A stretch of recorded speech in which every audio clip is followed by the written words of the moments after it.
तो hello everyone welcome back to Vijay sir official.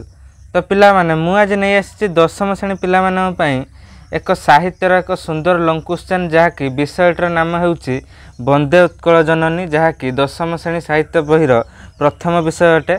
तेणु यही लॉन्ग क्वेश्चन टी मुझे नहीं आसी विषय जहाँकि बहुत इंपोर्टेंट रही तुम परीक्षार मध्य आसवा भली 100% तुम चांस अच्छी। तेणु यह जदि आम भल भाव में प्रिपेयर होगा ताहले एग्जाम रे भल भाव में लिखिपर।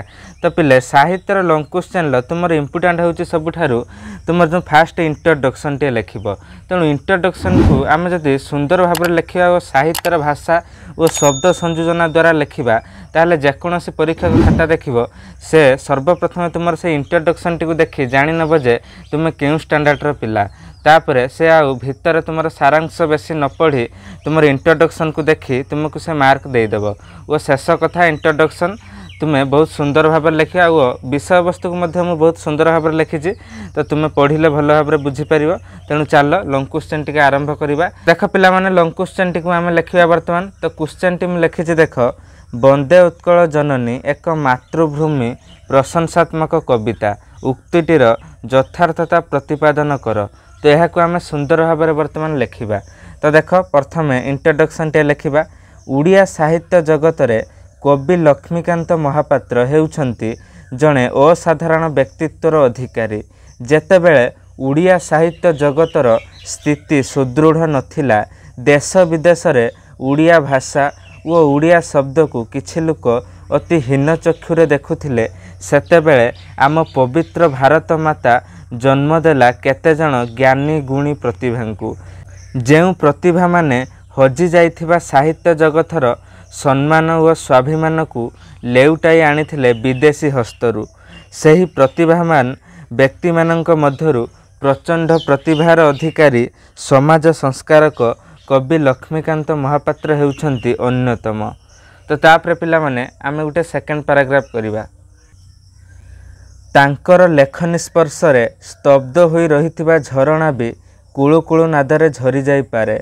तांकर कविता शिलाखंड उपरे कचाड़ी होई पड़ुथबा जलप्रपात परि शुभ्र और स्वतंत्र। तांकर चिरशाश्वत अम्लान कृतिगुड़िक मध्यरु वंदे उत्कल जननी कविताटी एक जुगान्तकारी सृष्टि। यह पर पिला माने आमे एही कवितार से कौन वर्णना करिसेंती बा आमु क्वेश्चन ले कौन मागिछि ताहाकु टिके स्वल्पर लेखिबा, तापर सारांश आरंभ करिबा।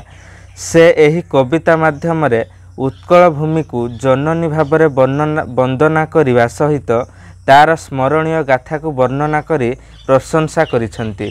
जहाँ आमको क्वेश्चन ले मागिछि ताहाकु स्वल्पर एठारे लेखिले तापरे आमे सारांश लिखिबा। तापर देख पिला माने आमे सुंदर भाव में इंट्रोडक्शन टे लिखिले, एबे एहार सारांश को सुंदर भाव में वर्णना करिबा। तो देख फास्ट पैराग्राफ आरंभ करिबा। उत्कर्ष कलार पीठ हेउछि आमर एही उत्कल। एही उत्कल जननी चिर हास्यमय, चिर लास्यमय, भाष्यमय, सौंदर्यमय भावे विश्व परिचित।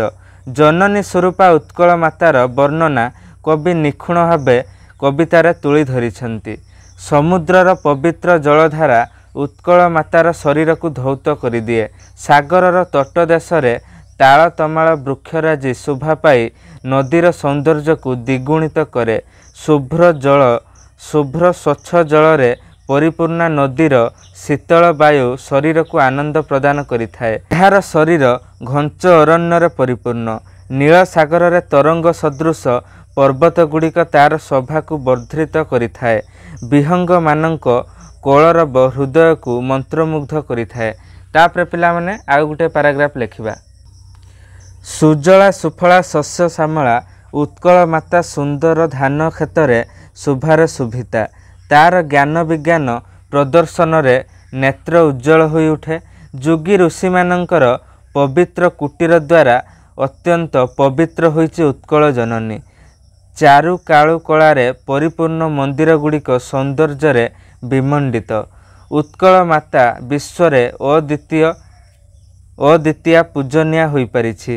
अनेक पुण्य तीर्थस्थली रे परिपूर्ण होइछि उत्कल माता। तेणु कवि एहार पुण्य और पूर्णता विषय रे कवि लिखिछंती। सुंदर मंदिर मंडित देशा, चारु कला बळे शोभित बेशा, पुण्य तीर्थचय पूर्ण प्रदेशा जननी जननी जननी। तेणु एबे आम गोटे कविता लिखिले तापरे आ गोटे नेक्स्ट पैराग्राफ लिखिबा। अनेक गौरवरे गौरवान्विता उत्कल जननीर अंकरे बहु सुरवीर जन्मग्रहण करी निजर वीरत्वर दर्पणरे शत्रु को दमन करिसेंती। उत्कल मातार शरीर शत्रुकूलरे लहुरे चर्चित रंजित होई उठिछि। विश्वरे एही वीर मानकर गौरव गाथा द्वारा उत्कल जननी होइछि गर्विता और चिरचर्चिता। सेथिपाई कविंक लेखनी झरी पड़ी। कवि एठारे गोटे सुंदर कविता लिखिछन्ति जहाको आमे एठारे लेखिबा। उत्कल सुरबर दर्पित गेहा और अरिकुल सुनित चर्चित देहा विश्व भूमंडल कुरबर स्नेहा जननी जननी जननी। तो पिला माने तापरे आम आ गोटे पैराग्राफ करबा तापरे शेष कथा लिखि लॉन्ग क्वेश्चन टी समाप्त करबा। तो देख तापरे पैराग्राफ टी लिखिबा। अनेक कवि पंडित सुपुत्र माने उत्कल मातार कुलमंडन करी सेमानंकर सत् कार्य द्वारा प्रशंसनीय हुई उत्कल जननी को सारा विश्व रे परिचिता वंदनिया चिर नमस्या करी एहार गौरव रक्षा करिसेंती। तापरे कंक्लूजन बा शेष कथाटे लिखिबा। वास्तविक भावरे उत्कल जननी निजर सौंदर्य शोभा जस कीर्ति द्वारा जेपरी वंदनीय सेपरी तार कूलरे जन्म नहीं कवि वीर आदि द्वारा सेपरी गौरवान्विता। तो पिला माने देखिल केते सुंदर भाव में साहित्यर भाषा दे आमे वर्तमान लॉन्ग क्वेश्चन टी लिखिले।